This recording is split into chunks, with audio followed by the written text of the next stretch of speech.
Hello friends, तो फिर एक बार मोटिवेशनल थॉट्स के साथ या कहें तो विचारों के साथ, तो जो बात मैं आपको बताने वाला हूँ कि हमारा सबसे बड़ा दुश्मन आज कौन है।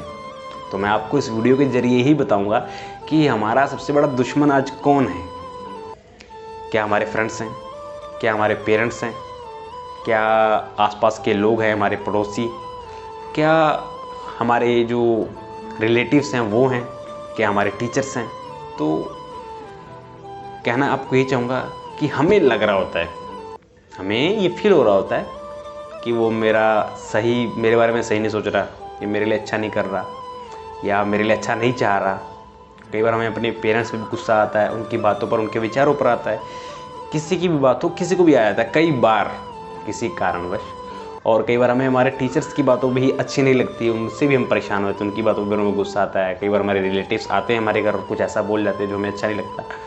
और कुछ फ्रेंड्स ऐसे होते हैं कि कई बार कुछ बोल जाते हैं जो हमें अच्छा नहीं लगता। तो मैं आपको ही बताना चाहता हूँ, अगर आज आपका सबसे बड़ा दुश्मन कोई है ना, तो वो सिर्फ आप हो, दूसरा और कोई नहीं। आपको कई बार हैरानी भी होगी जो मैंने बात कही कि आप हो आपके सबसे बड़े दुश्मन, तो आपको लगेगा कैसे मेरा दुश्मन हो सकता हूँ। तो जी हाँ, ये सच्चाई है कि आज आपका सबसे बड़ा दुश्मन आप खुद हो। खुद आप क्यों हो? जैसे आपने मान लिया, आपने सोचा कि आपको सक्सेस चाहिए, आपको कामयाबी चाहिए, सफलता चाहिए। आज हर व्यक्ति इसी चीज़ के लिए जी रहा है कि मुझे सक्सेस चाहिए, कामयाबी चाहिए, सफलता चाहिए, सोच भी रहा है। बट 100% पर्सन ने सोचा, 100 लोगों ने सोचा कि चाहिए, बट अगर उन्हें नहीं मिली तो उसका रीज़न क्या है? हम खुद रीज़न होते हैं। खुद रीज़न मतलब हम खुद रीज़न क्रिएट करते हैं कि इस कारण मैं ये नहीं कर पाऊँगा या इस कारण मेरे से ये नहीं होगा। ये हमारी सोच और मेंटालिटी होती है। और सबसे बड़ा दुश्मन हम खुद क्यों हैं पता है?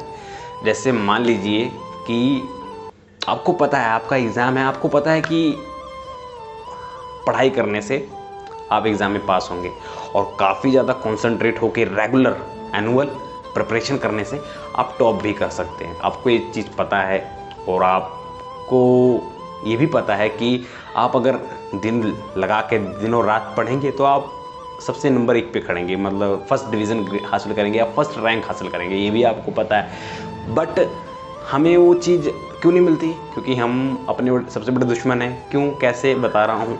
हम दुश्मन इसलिए हैं क्योंकि हम सोचते हैं यार अभी तो टाइम है, हाँ मैं कर लूँगा, बाद में कर लूँगा, अभी तो काफ़ी टाइम रहता है। तो हम खुद ही दुश्मन होते हैं, हम खुद दुश्मन होते हैं।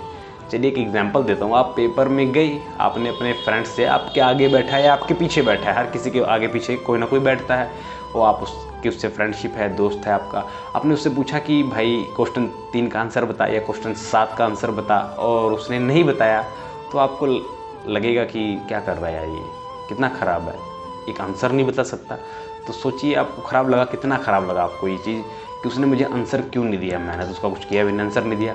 और आप बाई चांस पेपर में अच्छे नंबर नहीं हैं तो आप उस दोस्त से, उस फ्रेंड से नाराज़ हो जाएंगे क्योंकि उसने नंबर नहीं दिया, उससे चिढ़ हो जाएगी एक तरह से कहें। तो फिर आप सोचिए कि आप उससे क्यों चिढ़ रहे हैं। उससे ज़्यादा तो आपने अपने लिए बुरा किया है कि आप पढ़ के नहीं गए। आप पढ़ के जाइए। हमारे टीचर्स हमें सिलेबस बता देते हैं कि इसमें से आएगा, फिर भी हम नहीं पढ़ते। तो जब आप दूसरे व्यक्ति से उम्मीद रख रहे हैं कि वो करवा सकता है, मेरे को करवा देगा या मैं उससे पूछूंगा तो बता देगा, उसने नहीं बताया तो उसकी क्या गलती? गलती तो आपकी है ना। तो आप खुद अपने सबसे बड़े एनिमी हो, अपने सबसे बड़े दुश्मन हो। खुद के काम पर कंसंट्रेट कीजिए, खुद पर फोकस कीजिए, और जितना हार्डवर्क आप करोगे, स्मार्ट हार्डवर्क जितना आप करेंगे और जितनी खुद के अंदर इम्प्रूवमेंट करेंगे, उतनी ही आपको अचीवमेंट्स हासिल होंगी, उतनी ही आप ग्रो करते जाओगे। तो खुद के दुश्मन आप हो, ये बात आपको समझ में आ रही है कि अगर आपको इम्प्रूवमेंट चाहिए तो खुद को कंसंट्रेट करना पड़ेगा। अगर आपका पढ़ाई में मन नहीं लगता तो आपको लगाना पड़ेगा। उसके लिए एक तरह से कहे आपके अंदर इंटरेस्ट पैदा करना पड़ेगा, तभी आप सक्सेसफुल हो सकते हो। यही मैंने आपको इस वीडियो में बताना था कि सबसे बड़े दुश्मन आप ही हो। और क्यों हो? क्योंकि हम अपने मन को नहीं लगा पाते उस चीज़ में। हमें पता है सक्सेस कैसे चाहिए, बट हम वो काम नहीं करते, टालते हैं अपने आप को। यही मैंने आपको इस वीडियो में बताना था और बताया। आशा करता हूँ कि आपको वीडियो अच्छी लगेगी। और आखिर में खुद पर ध्यान दीजिए, दुनिया आप पर ध्यान देना शुरू करेगी, क्योंकि आज हम खुद पर ध्यान देते ही नहीं और दूसरों पर ध्यान हम बहुत देते हैं। तो खुद पर ध्यान दीजिए, दुनिया आप पर ध्यान दीजिए और कॉन्सेंट्रेट कीजिए अपने काम पर। अपने ड्रीम्स पर, अपने फैमिली पर, सबसे ज़्यादा तो अपने पेरेंट्स पर कीजिए, जिन्होंने आपको जन्म दिया है, बड़ा किया है, उन पर ध्यान दीजिए। और वीडियो अच्छी लगे तो लाइक शेयर जरूर कीजिएगा, चैनल पर नए हो तो सब्सक्राइब करना। Have a nice day. और भूल जाओ उन व्यक्तियों को जो आपको आपके काम से भटका रहे हैं। Thank you.